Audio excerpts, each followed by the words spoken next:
Hi, this is Joeavati, and I'm hanging with Isaac on the Rhythm Club. Make sure you tune in.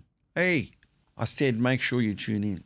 Joeavati, thanks so much for coming down here today. Thanks very much, Isaac. I heard you're Italian. I'm Italian, yes. Yeah, because that's a very Italian name, Isaac. Isaac. Yeah, in ancient Rome, there's Giuseppe, Giovanni, Luigi, and there's Isaac. There's Isaac, just Isaac. Just There me. he is behind the Colosseum. There I am, just me there. How's the tour going so far?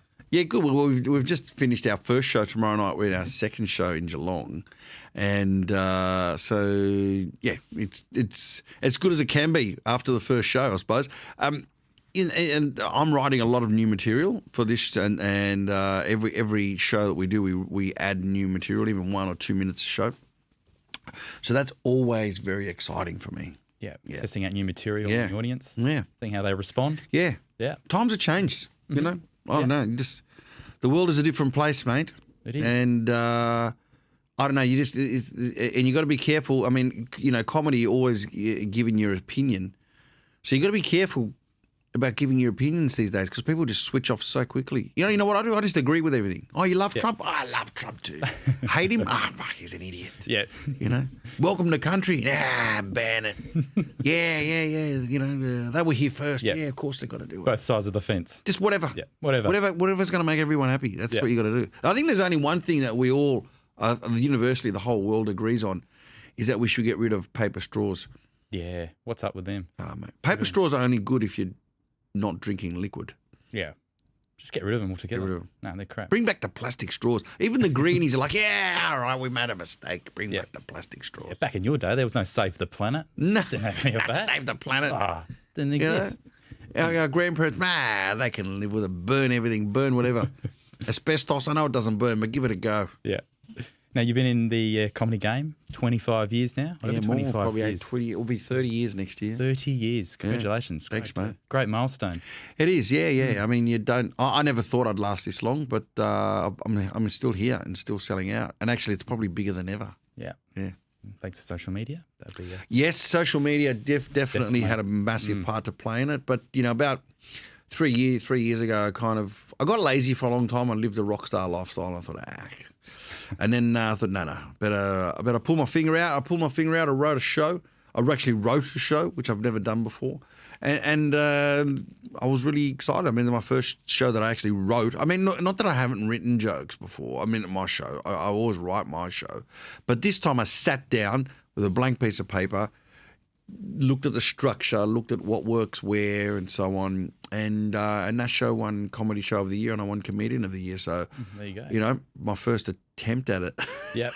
Brilliant. I look at it, but, 30 years later and we're still here.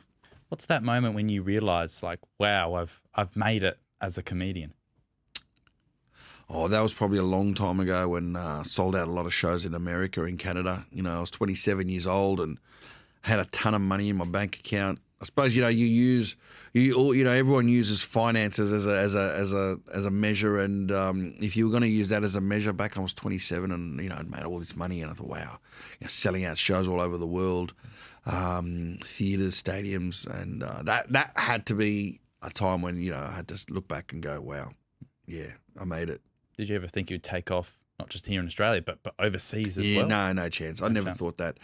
I knew there were Italians and my kind of audience overseas, but I didn't realise it would get there that quickly. And thanks to a file sharing program called Napster back in the day. Yes. And before your time. But that's what launched me overseas, and I've been touring ever since. Now, before comedy, you studied food science. Yeah, you've done your research, mate. I have done my research, yes. Mm-hmm. You developed ice cream flavours. I did. I worked for Magnum. I worked for Streets Ice Cream and developed Magnum in Australia, so that was a lot of fun. That was my first claim to fame, and we still use it today.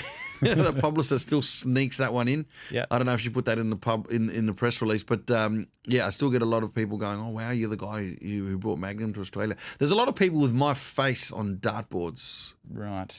Yeah. Who weren't happy about the weight gain, but anyway. Is there any flavours on the market at the moment because of Joeavati? Oh, no. No.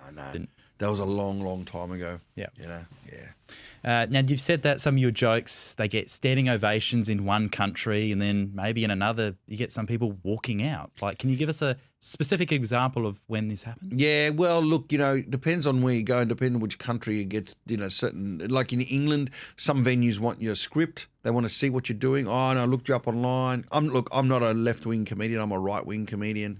You know, I'm not politically, I don't swear, but I'm not politically correct, right? So you're not going to see me towing the line. If I've got to say something, I will. And so when some venues see that they go, oh, you know, this is a venue, you know, that we cater for everybody. Well, you know, I said, my people know what I do. Oh, no, it's not for your people. It's for the people that work here. We don't want them to be triggered. Well, you know, if you're going to be triggered by a comedy show, Don't come. Go get another job. Yeah. Sorry. You know, if you're going to be an usher and get offended because I'm doing anti-woke material, well then, I don't know. Should you be really ushering these sort of things? I don't know. No, you shouldn't be. No. But, you know, I've had, I've had sound and lighting people, transgender people don't like what I've said. Not that I'm against. I mean, people can do whatever they want to do. Just keep it away from my kids. Yeah. You know, they don't like that. And so, you know, they've turned the house lights down on me. They've turned the lights off. Don't like it. You do a peanut allergy joke, people walk out. Yeah. Because, you know, someone in the family died from an anaphylactic shock. Okay, I didn't know. You know, what can you do? You can't joke about anything, you know. ADHD. Oh, I loved you until you started talking about ADHD. My son's got ADHD. It's a real thing. Yeah, no, I'm not saying it's not real. Just, but when we were kids, you were called the idiot. Yeah. There was no name for it. What do you want me to say? That's what we called it. You know, like I do truth comedy. You know, if I've got to be worried that, because I can't say that, you know. I got this line about, Italians and Greeks didn't have ADHD. It got beaten out of us. Yeah. Oh, no. Well, you know, I'm just bringing light to it. And you can either cry or you can laugh. So there's certain people that cry about it and they don't want me in their theatre. Yeah. Simply put, if you're buying a ticket, you know, you should know what to expect coming to a Joe Avati show. I love it when people go, I went to see Jimmy Carr and I had to walk out. He was disgusting. Well, dude, didn't you do your research? Yeah. You never seen him on Google? Yeah. He's been around for a long time. You know what? You don't go and who do you just go and see some random artist? Do you? Yeah. You know. Yeah. Anyway, you performed obviously for so many different kinds of audiences over the years. I was reading a comment recently. It said something along the lines of, "I'm not Italian, but I had Polish parents. I can relate to everything." What's been the most unexpected reaction you've received from someone who doesn't even share your background? A lot of people go, it's not just the ethnics that cop beatings. You know, I'm an Aussie and we cop beatings too. And it just made me realise, you know, what it made me realise is that it's not just it's not just, doesn't matter what, you know, what ethnic diaspora you come from. It's the generation. Because, you know, you might be Anglo, but back in those days, they dealt with it the same way. Yeah. You know, they were tough too. The Irish parents, Scottish parents, you're giving you a belting around the ear, you know. Yeah. It's not just, you know, ethnic parents. So that's probably something that surprised me, that made me realise that the show is not just for the, you know, typically ethnic market. It's a generational thing, you know. Your routines, they poke fun at Italian, Australian lifestyles. In terms of your own family, Joe, like, have you ever said a joke on stage and later on your family have approached you and said, "Hey, listen, Joe, we're not really comfortable with you sharing that on stage"? Nah, because I pretty much know the line myself, so I know not to cross that line. Yep. You just change names, change ages, change kids, you know, whatever. You know, you kind of do that. I think I would know if I was going to say something that would embarrass somebody. Maybe secretly they've thought that, but no, I've never really had that issue. In fact, if anything, they've gone the other way. They've gone, you know what? You know that bit that you do? You forgot about this part to it. Yeah. You know, why don't you add that? That's funny. Or Nonna actually did this as well. Oh, so they're giving you additional material. Oh, yeah, absolutely. They're giving me additional material. Yeah. Brilliant. Yeah. My mum has to pay for her diamond earrings somehow. Now, I was watching your car seat joke and how you were talking about, back in the day, you didn't even have a car seat. It was not even a seat belt. So if your dad suddenly stopped, you bang your head on the car seat. Yeah. Whereas nowadays, kids, they're strapped up like they're about to go to the moon. Yeah, exactly. What's something from this generation that you wish you had when you were growing up? That's a really good point, because I actually writing a bit about this, So when we were growing up, like I had, and my grandparents have passed away. I've got a handful of photos. I got like maybe 8 photos of my nonno. Okay. Yeah. When my kids, or when I've got grandkids, my grandkids are going to go, oh, I've got 750,000 photos of my nonno. Yeah. So it's a good thing that the kids have got the technology, because they're going to be able to remember details. They're not going to. They're going to go back to a past and go, oh, what was it like? Well, let's have a look. What it was like. Let's pull up this date. Let's pull up this year. This period of our life, and they've got this all documented, and that's such a great thing. Yeah. I mean, it's ruining your brains, but smartphones make you dumb. Yeah. But in the same token, I wish that I had that level of coverage, and then also yes and no, because you see, you got to be careful, because your smartphone's got a lot of evidence. Your dad. Have you got any idea what he was like when he was your age? No idea. And guess what? You'll never have an idea. That's right. Because there's no evidence. Mm-hmm. Right? Yeah. So there's no dick pics in our day. Yeah. What were we going to do? Use a Polaroid. Exactly. And then we take it, and then we have to, wait for the Polaroid to come out. Yeah. Then we'd have to shake it, flip it like this. Shake it. Give it until the picture develops. That was our dick pic. Yeah. That's the rude. I don't know if this is a clean show. No. Say what you want. Yeah, okay. Freedom of speech. Yeah. Yeah.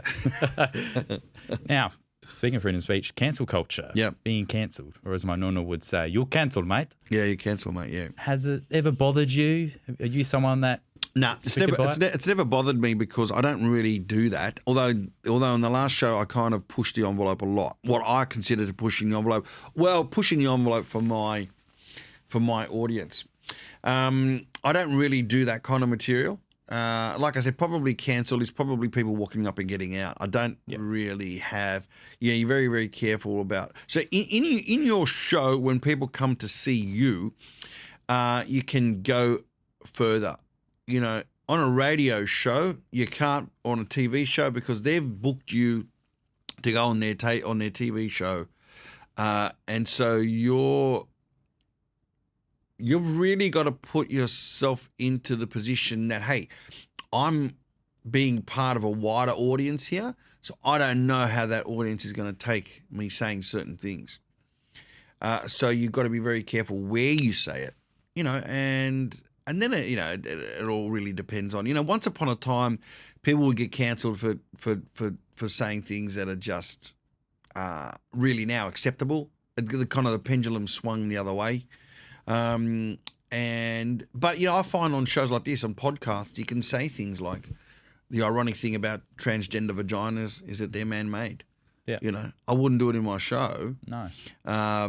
Simply because, my audience don't want to hear about that. That's, we came here to hear a clean show. We don't want to know about genitalia. We want to hear about your childhood. Yeah, I want to hear about my childhood. On a show like this, you probably get away with it. And also it's a podcast. You can edit it out if you want, That's right. I don't care. Yeah. But, am I, that and then that, but I've said that on the record. Now, am I going to get cancelled because, you're going to put that out and someone from the transgender community is going to publicise it, and then my audience is going to go, oh, no, we're not coming to see you because it's and people take it the wrong way. See, people take it out of context. Where did you hear me say it? It's a gag. It's a joke, all right. You're a comedian. You're a comedian.